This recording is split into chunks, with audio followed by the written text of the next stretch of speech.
नमस्कार, मैं हूं चरण सिंह राजपूत और आप देख रहे हैं द न्यूज़ 15 बिहार। नीतीश कुमार के बारे में ये कहा जाने लगा कि नीतीश कुमार भारतीय जनता पार्टी के दबाव में है और जिस तरह से उन्हें प्रधानमंत्री नरेंद्र मोदी, श्री श्री रविशंकर और यहाँ तक रविशंकर प्रसाद के भी पैर छूते हुए देखा गया, तो लोग ये मानने लगे कि भाई नीतीश कुमार की ऐसी क्या मजबूरी है कि नीतीश कुमार जो है वो एक तरह से आत्मसमर्पण करने की भूमिका में हैं। लेकिन जो जानकारी मिल रही है, नीतीश कुमार ने बड़ा खेल कर दिया है। नीतीश कुमार जो हैं 122 सीटों पर जो 2020 में चुनाव लड़े थे और 121 सीटों पर जो भारतीय जनता पार्टी चुनाव लड़ी थी, पिछले 2020 के जिस तरह से सीटों का बंटवारा हुआ था, अड़ गए हैं नीतीश कुमार। 122 सीटों से कम पर मानने को तैयार नहीं है। बड़े भाई की भूमिका में रहने के लिए अड़े हुए हैं नीतीश कुमार। और यहाँ तक कि नहीं, नीतीश कुमार ने 2020 के चुनाव में अपने कोटे से जो है 7 सीट जो है वह जीतन राम मांझी को दी थी और भारतीय जनता पार्टी ने 121 सीटें जो थी अपने कोटे से 11 जो सीटें थी वो जो है एक तरह से ये कहें कि वीआईपी जो थे मुकेश सहनी उन्हें दी थी। यानी कि वीआईपी पार्टी के अध्यक्ष जो हैं वो मुकेश सहनी एनडीए में जो है रहकर उन्होंने चुनाव लड़ा था। हालांकि इस बार जो है अभी तक स्पष्ट नहीं हो पाया है कि मुकेश सहनी एनडीए में रहकर चुनाव लड़ेंगे या फिर महागठबंधन में रहकर। लेकिन नीतीश कुमार ने पेंच यह भी फंसा दिया है कि 122 सीटों पर तो हम लड़ेंगे, लेकिन किसी को कोई सीटें देने नहीं जा रहे हैं।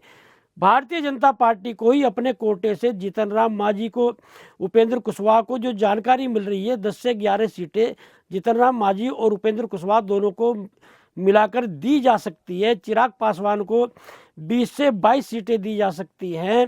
और यदि मुकेश सहनी जो है यदि वो एनडीए में आते हैं, मुकेश सहनी को भी भारतीय जनता पार्टी को अपने कोटे से सीटें देनी पड़ेगी। यानी नीतीश कुमार अड़ गए हैं, 122 सीटों से कम करने वाले नहीं हैं और अपने सीटों से किसी को कोई खाते में देने वाले नहीं हैं।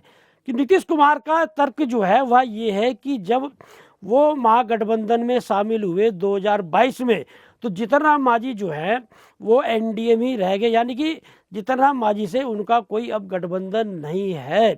ऐसे में बड़ा प्रश्न ये उठता है कि नीतीश कुमार को लगातार जो दबाव में बताया जा रहा था, तो क्या भारतीय जनता पार्टी बर्दाश्त करेगी नीतीश कुमार की ये जो जिद्दीपन है, नीतीश कुमार का अड़ियल रवैया?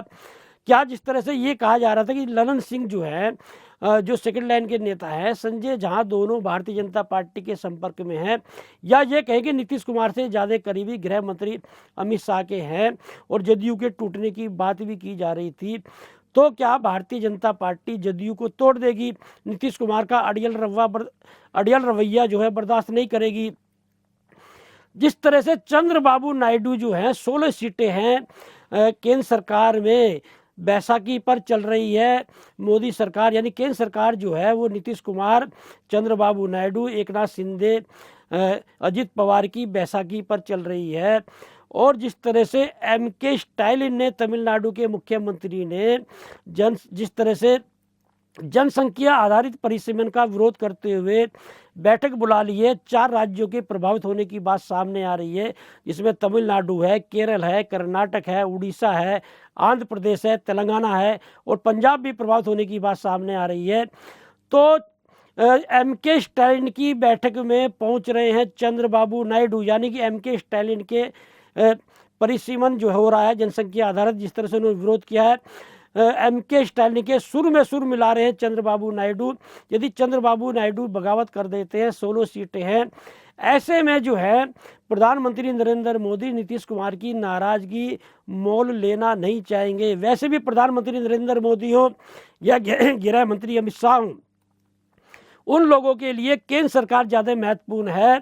बिहार में अभी मुख्यमंत्री इतना महत्वपूर्ण नहीं है। अभी भी वो नीतीश कुमार को ढोने की स्थिति में है। अभी भी नीतीश कुमार को वो जो है मुख्यमंत्री बना सकते हैं केंद्र सरकार की वजह से। लेकिन जिस तरह से गृह मंत्री अमित शाह ने बोल दिया है, गुजरात में बोला उन्होंने कि अब मैं जो है बिहार में डेरा डालने जा रहा हूं, यानी कि गृह मंत्री अमित शाह जो है वो बिहार में सक्रिय होने वाले हैं। मोहन भागवत जिस तरह से 5 दिन मुजफ्फरपुर में रहे, श्री श्री रविशंकर ने जो वहाँ पर बोल दिया कि भाई मैं जो है यूनिवर्सिटी खोलने जा रहा हूँ, और बागेश्वर बाबा यानी धीरेन्द्र शास्त्री जो है उन्होंने हिंदू राष्ट्र की बात कर दी। और जिस तरह से सेकुलर छवि है नीतीश कुमार की, तो जिस तरह से घेराबंदी की जा रही है भारतीय जनता पार्टी की ओर से, और इस बार जो है दिल्ली के और महाराष्ट्र में जिस तरह से सरकार बनाई, दिल्ली महाराष्ट्र में हरियाणा में, इसी तरह से भारतीय जनता पार्टी अपने दम पर सरकार बनाना चाहती है। बिहार में पूरी तरह से लग गई है। तो क्या नीतीश कुमार के ये जो दांव पेच है बर्दाश्त नहीं करेगी भारतीय जनता पार्टी? क्या नीतीश कुमार जो है महागठबंधन में शामिल हो जाएंगे? परिस्थितियों को भांपते हुए लालू प्रसाद यादव जो आरजेडी के मुखिया है उन्होंने ट्वीट कर दिया है और कहा है कि पुराने गीले सुखिए बुलाकर एक हो, यानी कि होली पर उन्होंने जो ट्वीट किया, भले ही होली पर ट्वीट माना जा रहा था लेकिन इशारा जो था वो लालू प्रसाद यादव का नीतीश कुमार की ओर था। ऑप्शन है नीतीश कुमार के पास में, यदि नीतीश कुमार की शर्तें नहीं मानी जाती है तो नीतीश कुमार महागठबंधन की ओर जा सकते हैं। ऐसे में बड़ा प्रश्न ये उठता है कि भारतीय जनता पार्टी नीतीश कुमार के सामने समझौता करेगी, उनका अड़ियल रवैया बर्दाश्त करेगी, या फिर जदयू में टूट होगी, जदयू को तोड़ेगी। आज की तारीख में जिस तरह से चंद्रबाबू नायडू जो है वो एमके स्टैलिन के सुर में सुर मिला रहे हैं, एकनाथ शिंदे नाराज बताए जाते हैं, 8 सांसद हैं एकनाथ शिंदे के, अजित पवार के बारे में भी कुछ नहीं कहा जा सकता है। ऐसे में नीतीश कुमार को नाराज करना नहीं चाहेंगे प्रधानमंत्री नरेंद्र मोदी, यानी कि नीतीश कुमार जो शर्त रखेंगे वह मान लेगी क्या भारतीय जनता पार्टी? या नीतीश कुमार की जो है वो एक रणनीति ये है कि 122 सीटों पर लड़कर भारतीय जनता पार्टी से अधिक सीटें हासिल कर ली जाए।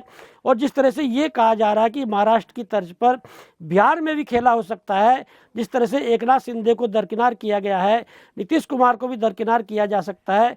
तो नीतीश कुमार का प्रयास ये है कि नीतीश कुमार अपने दम पर जो है वो भारतीय जनता पार्टी से सीटें ज़्यादा ले आए, क्योंकि लोकसभा चुनाव में जो है वो जदयू का स्ट्राइक रेट जो भारतीय जनता पार्टी से अच्छा है। तो नीतीश कुमार और जदयू जो है वह ये चाहते हैं कि स्ट्राइक रेट के आधार पर वो सीटों की मांग वो कर रहे हैं। टिकटों के बंटवारे की जिस तरह से बात की जा रही है, नीतीश कुमार पूरी तरह से अड़ गए हैं। और निशांत कुमार जो उनके बेटे हैं उनकी भी जो है पूरी तैयारी जदयू में लाने की हो चुकी है। नीतीश कुमार अपने बेटे निशांत कुमार को भी लॉन्च करने जा रहे हैं। तो देखना ये होगा कि नीतीश कुमार ने ये जो अड़ियल रवैया अपनाया है, अब ये अड़ियल रवैया भारतीय जनता पार्टी बर्दाश्त करती है या फिर नीतीश कुमार के सामने समझौता करती है।